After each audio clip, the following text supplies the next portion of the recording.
खुलुमबाय डियार ब्रह्म निउसाव नोंथांखौ बरायबाय। फै दिनै फुंबिलिनि गाहाय खौरांफोरखौ मिथिना लानि।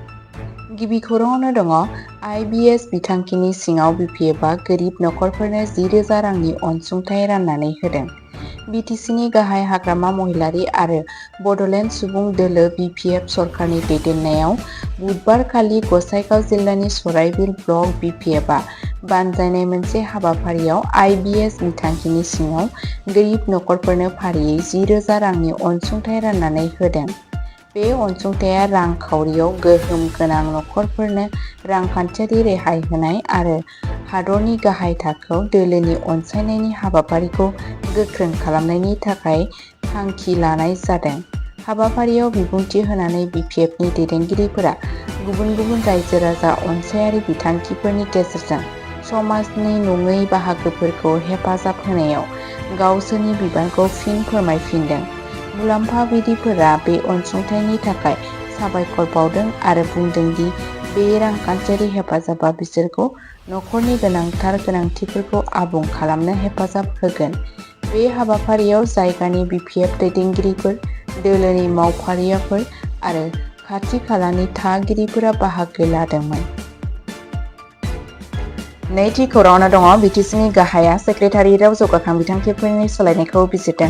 बृहस्पतिखालि BTCनि गाहाय हाग्रामा महिलारिया कक्राझारनि BTC सेक्रेटारियेटनि कनफारेन्स हलाव लामा बिफान, पन्चायत आरो ग्रामिन जौगाखां बिफान आरो मिउनिसिपेलिटि बिफाननि सिङाव सोलिबाय थानाय गुबुन गुबुन जौगाखां बिथांखिफोरनि सायाव बिजिरनाय जथुम्मा सामलायदों।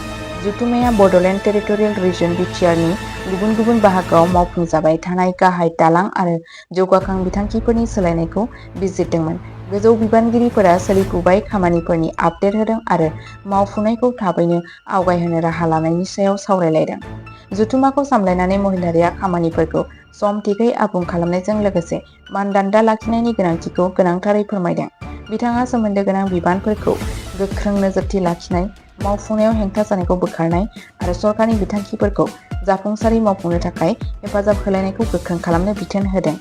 BTCनि गाहाया जौगानायखौ थाबैनो आवगायहोनाय आरो अनसाय बिथांखि आरो दालां बिथांखिफोरनि मुलाम्फाया गोबां सम नागारालासे सुबुंफोरनिसिम सौहैनायखौ रोखा खालामनायाव गावनि बिबानफोरखौ फिन फोरमायफिनदों। थामथि खौराङावनो दङ APSC CCE 2025 प्रिलिम्स कक्राझाराव 5 जुलाइआव होबथानाय बिथोन फोसावदों। APSC combined competitive examination preliminary 2025 खौ जेंना गैयाजासे आरो समानै खुंफुंनायखौ रोखा खालामनो थाखाय कक्राझारनि जिल्ला मेजिस्ट्रेटआ BNSSनि दफा 163 नि सिङाव होबथानाय बिथोन फोसावदों। आनजादा 5 जुलाइ 2026 आव कक्राझार मुलुगसोलोंसालियाव 2 बाहागोआव फुंनि 10 रिंगानिफ्राय 12 रिंगासिम आरो बेलासिनि 2 रिंगानिफ्राय 4 रिंगासिम खुंजागोन। बिथोननि बादिब्ला आनजाद मिरुनि 100 मिटारनि सिङाव बिबानगिरि, स्क्राइबार आरो हाबाफारिया थिसनजानाय बिबानगिरिफोरनि अनगायै रावबो सुबुङा ज' जानो मोननाय नङा। Mobile phone, calculator, smart watch, handheld, bluetooth device, earphone, pen drive, electronic gadget आरो जेसेबांबो लिरनाय मुवा लांनायखौ गोख्रों होबथानाय जादों। बेनि अनगायै 100 मिटारनि सिङाव हान्थामेला होबथानाय जागोन आरो लामासे गारि दोनफानायखौबो होबथादों, जेराव 200 मिटारनि सिङाव लाउडस्पिकार आरो गाव गोजौ गारांनि साउन्ड स्टेडियाम बाहायनायखौबो होबथादों। बिथोनखौ सिफायनायफोरनि हेंथायै आयेनारि राहा लानाय जागोन। ब्रैथि खौराङावनो दङ तामुलपुर जिल्लानि कुमारिघाटा रायजोआरि देहा फाहामसालियाव गोदानै एम्बुलेन्स सिबिथाइ बेखेवदों। तामुलपुर जिल्लानि कुमारिघाटा रायजोआरि देहा फाहामसालियाव गोदानै एम्बुलेन्स सिबिथाइ बोखावनानै होदों।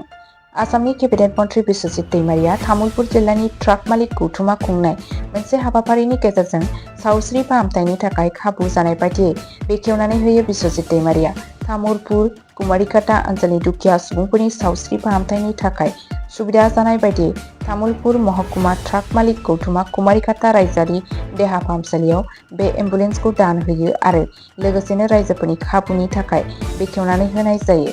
रिपर्टनि बादियै बे हाबाफारियाव आसामनि केबिनेट मन्त्रि बिस्वजित दैमारिया, तामुलपुर जिल्ला बेंगिरि सिमी करण, तामुलपुर जिल्ला पुलिस दिथागिरि सुमन चक्रवर्ती, ट्राक मालिक गौथुमनि आफादगिरि मइनुल हक चौधुरी बिथांमोनजों लोगोसेनो ओनसोलनि समाज सिबियारि बिथांमोनहा बाहागो लादोंमोन। 5थि खौराङावनो दङ हाग्रा बिफाननि गोख्रों सिग्रोमनाय, कक्राझार आरो चिरांनि आयेन बेरेखा दंफांनि खामानिखौ होबथादों।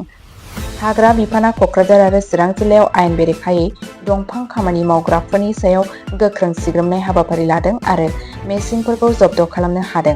आयेन बेरेखा दंफां अपारेशननि गेजेरजों आयेन बेरेखा दंफांनि जेबो फोरमान बिलाइ गैयि गोबां फार्निचारफोरखौबो बोखांनो हादों होननानै खौराङाव फोरमायनायखौ मिथिनो मोननाय जादों।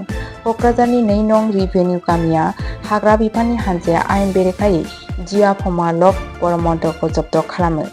चिरांगानि भुटियापारायाव मोनसे आयेन बेरेखा दंफां मिल आरो दंफांनि गलाखौबो हमनो हायो।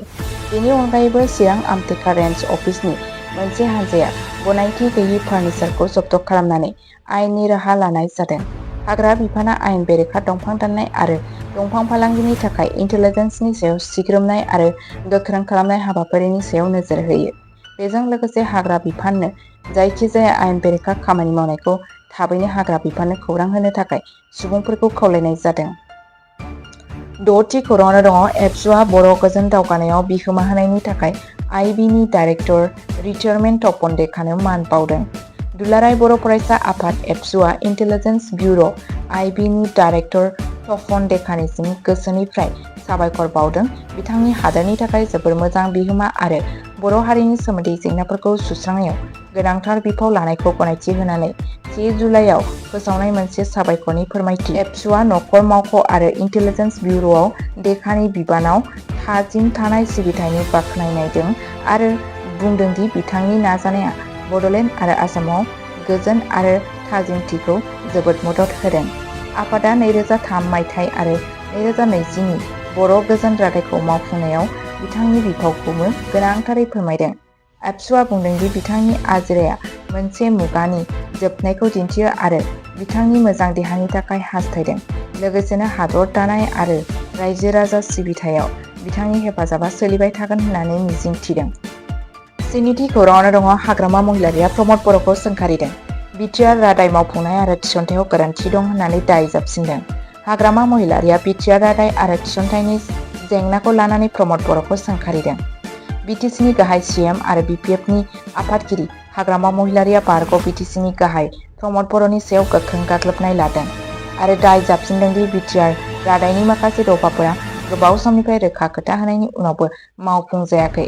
महिलारिया दाबि दैखांदों दि बिटिआरनि ओनसोल बांहोनाया बेनि सायाव बाजेट राननाय बांनायजों समान जायाखै, जायजों गोदानै सोफादेरनाय ओनसोलफोराव जौगाथायाव गोहोम गोग्लैदों।